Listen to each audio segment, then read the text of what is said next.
حدیث نمبر 968 968 عن انس رضی اللہ عنہ قال قال رسول اللہ صلی اللہ علیہ وآلہ وسلم من اکل طعاما فقال الحمد للہ الذي اطعمني هذا ورزقنيه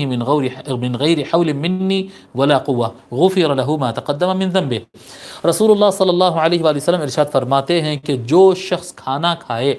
اور کھانے سے فارغ ہونے کے بعد کھانا جب مکمل ہو جائے تو وہ اس طرح سے دعا کرے الحمدللہ الذی اطعمنی ھذا ورزقنیہ من غیر حول منی ولا قوہ، اس طرح کی دعا پڑھے وہ دعا کھانا ختم ہونے کے بعد، غفر لہ ما تقدم من ذنبہ، تو اس کے جو اس سے پہلے گناہ ہوئے گناہ صغیرہ وہ اللہ تبارک و تعالی اسے معاف کر دیتا ہے۔ تو یہ کھانا کھانے کے بعد کی دعا ہے۔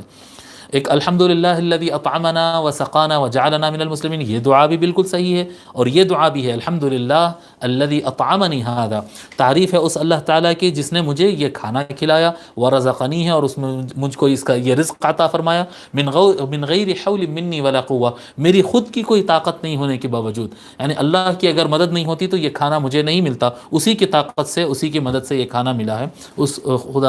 خداوند قدوس کا شکر ہے۔ ٹھیک ہے۔